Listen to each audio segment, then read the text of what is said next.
Bonjour à tous, c'est Chando, j'espère que vous allez bien, on se retrouve aujourd'hui pour une nouvelle histoire. Les plus observateurs parmi vous auront peut-être remarqué que je porte un casque. Ceci n'est pas du tout un effet de style, c'est juste que mon coiffeur a décidé de ruiner ma vie sociale. Alors afin de vous éviter une vision d'horreur encore plus terrifiante que tous les extraits d'horreur que je pourrais raconter, j'ai décidé de porter un casque pour les prochains épisodes. Cette rétrospective de ma vie étant finie, on y va pour l'histoire. Dans cette vidéo, je vais pas vous raconter une histoire, mais je vais vous raconter deux histoires. La première histoire va raconter une rencontre près d'Albuquerque, dans les terres du Nouveau-Mexique. Pour ceux à qui ça dit quelque chose Albuquerque, c'est assez normal car c'est la ville où se déroule Breaking Bad. Donc, vous n'êtes pas sans savoir que cette région est connue pour ne pas forcément être la plus safe des États-Unis. Et la deuxième histoire concerne la vie d'une jeune fille. Elle va faire la rencontre d'une personne durant son anniversaire et vous allez voir qu'elle risque bien de se souvenir pour très longtemps de cette rencontre. Et pour la deuxième histoire, la personne a rapporté beaucoup de photos personnelles de cette soirée. Alors restez jusqu'au bout et soyez prêts. Mais avant de vous en dire plus sur ces deux magnifiques histoires, laissez-moi juste lancer le générique.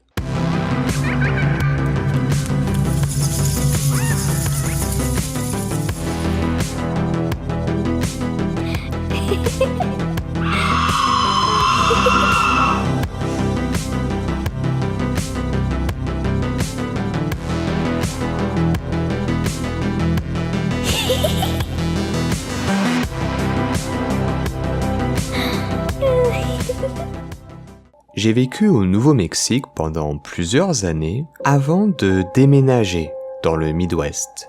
Mon amie Amy et moi passions de nombreux jours à explorer les coins reculés du Nouveau-Mexique, à découvrir des villes fantômes abandonnées et à profiter de la beauté calme et désolée du désert. Un après-midi de mars 2010, nous voyagions de Ruidoso à Albuquerque, toujours prêtes à explorer chaque recoin de la région.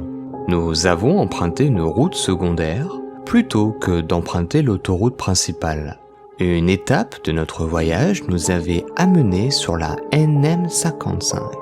C'est une petite autoroute isolée à deux voies. Nous adorions ces types de routes.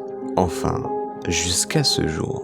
Cette partie du Nouveau-Mexique est un désert plat et désolé. Vous pouvez voir à des kilomètres et des kilomètres à la ronde. Il n'y a pratiquement rien d'autre que de la terre et de la roche entre les villes. Et les villes peuvent être à des kilomètres les unes des autres. Nous étions donc sur la NM55 en direction du nord. Après quelques minutes, nous avons vu un pick-up blanc devant nous, qui allait dans la même direction que nous. Soudain, la personne a arrêté son véhicule sur le côté, au milieu de la route, bloquant ainsi les deux voies. Nous étions à environ 1 km de lui, et à mesure que nous nous rapprochions, nous avons commencé à nous sentir mal à l'aise. Il n'y avait aucune raison pour qu'il fasse cela. Nous étions le seul autre véhicule sur la route et nous avons commencé à nous demander si nous devions faire demi-tour, plutôt que de nous approcher de lui et de devoir nous arrêter. Nous étions maintenant à environ 500 mètres de lui quand il s'est arrêté de l'autre côté de l'autoroute. Il était maintenant littéralement à contresens, mais son pick-up était toujours pointé dans la direction où nous allions. Nous avons essayé de nous détendre un peu. Ce type était sûrement un éleveur ou quelque chose comme ça. Peut-être qu'il vérifiait quelque chose sur son terrain, ou peut-être qu'il avait un problème de mécanique, ou peut-être qu'il avait un problème de batterie. C'était possible. En le croisant, nous avons remarqué deux choses. La première, il n'y avait qu'une seule personne dans le pick-up, un homme d'âge moyen qui ne nous quittait pas des yeux. La deuxième, il parlait dans un talkie-walkie. Quelques secondes après que nous l'ayons croisé, il s'est remis sur le même bord de l'autoroute que nous et a commencé à nous suivre. Mais il ne s'est jamais vraiment rapproché de nous. Il gardait toujours une certaine distance. Il arrivait maintenant à quelques longueurs de voiture de nous. puis ralentissez un peu, puis reprenez de la vitesse pour se rapprocher à nouveau de nous. Il a fait ça beaucoup de fois, à tel point que nous commencions à devenir nerveuses. Nous ne sommes pas du genre à paniquer pour rien, mais accordez-nous que c'est plus qu'étrange d'être au milieu de nulle part et qu'un vieil homme semble vous avoir pris en chasse tel un gibier. En plus, pour couronner le tout, nous étions vraiment seuls sur la route. Nous n'avions vu aucune autre voiture sur cette route et nous n'avions parlé à personne de notre bonne idée de faire ce trajet. Nous avons vérifié nos téléphones portables et bien sûr, aucun signal. Cette situation est typique du Nouveau-Mexique, mais effrayante compte tenu de notre situation actuelle. Amy conduisait et accélérait tandis que je vérifiais frénétiquement la carte, espérant trouver un poste de ranger ou une route avec un peu plus de circulation. Mais il n'y avait pas d'autre route. Nous devions prendre cette route pour nous rendre à la ville voisine Mountain Air. Faire demi-tour maintenant pour revenir dans l'autre sens ne semblait pas être une bonne option. Après quelques minutes, nous avons vu un autre pick-up se diriger vers nous. Il allait très lentement, peut-être aux alentours de 40 km/h. Ce pick-up-là était vieux et complètement abîmé par le temps, alors que celui derrière nous était beaucoup plus récent. Amy, dans sa panique et sûrement dictée par son instinct de survie, a accéléré jusqu'à 120 km/h, ce qui est dangereux en général. Vous prenez ces routes à 90 km/h grand maximum.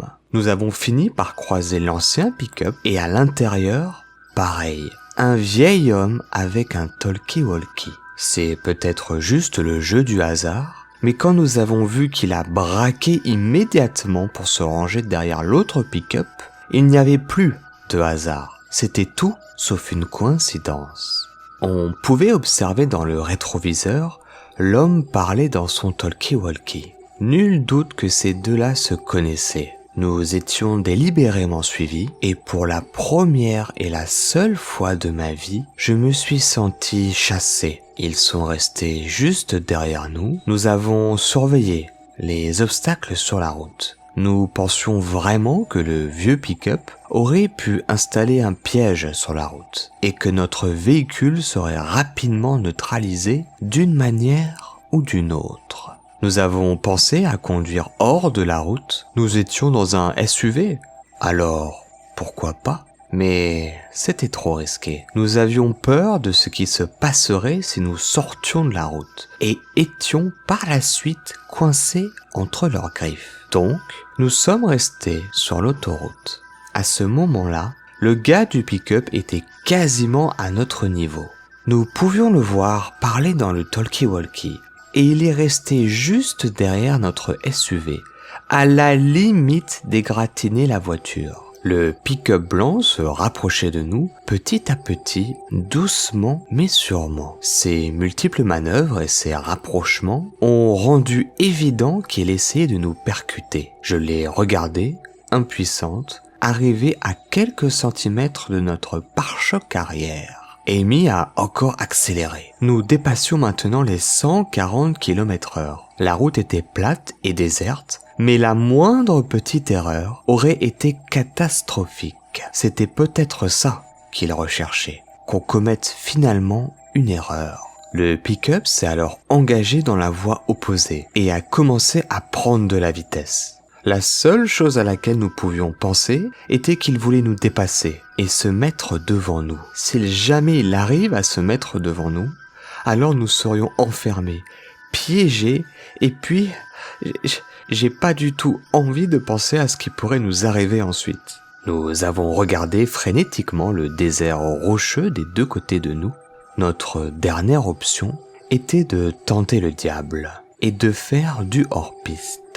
Doit-on se risquer ? Pourrions-nous foncer dans le désert et arriver en sécurité en un seul morceau ? Mais tout à coup, au sommet d'une petite pente, nous avons vu un panneau indiquant Mission National Monument et pointant vers une route sur la gauche. Et juste à ce moment, une camionnette bleue est sortie de cette route et s'est engagée sur l'autoroute juste devant nous. Nous avons réussi à lire la plaque indiquant US Park Service. Nous nous sommes d'abord regardés, puis avons regardé derrière nous. Les deux camionnettes ont fait demi-tour et sont allées dans l'autre sens. Nous avons suivi le pick-up bleu jusqu'à Mountain Air, puis nous nous sommes dirigés vers Albuquerque. Je ne sais pas exactement quelles étaient les intentions de ces deux gars-là, mais il est fort probable qu'ils ne voulaient pas juste prendre une tasse de thé avec nous.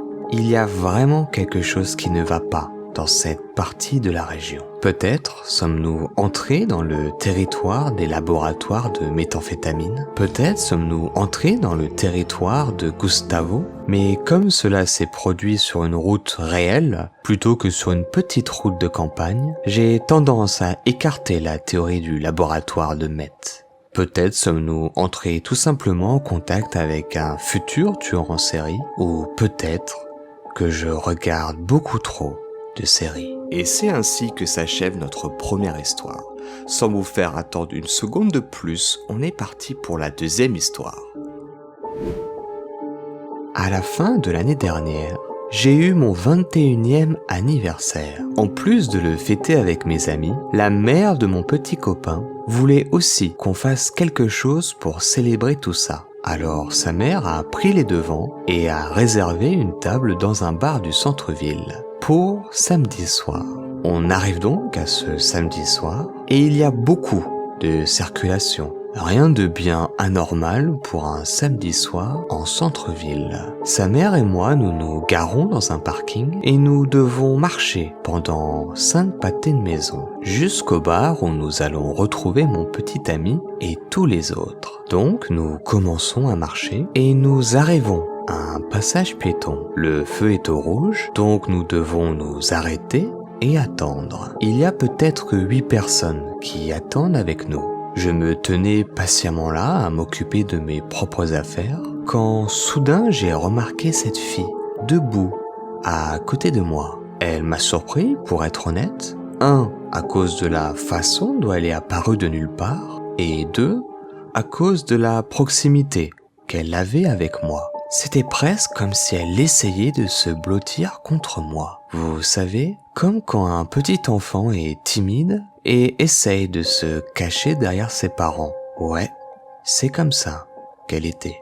Sauf qu'elle commençait à s'appuyer contre moi et qu'elle avait les épaules comme voûtées. Ses cheveux étaient noirs et longs, au moins jusqu'à sa taille. Elle portait une longue robe rayée qui descendait jusqu'aux chevilles, une veste en cuir et des sandales. Elle avait l'air d'avoir à peu près mon âge, mais elle avait la peau foncée et les yeux noirs.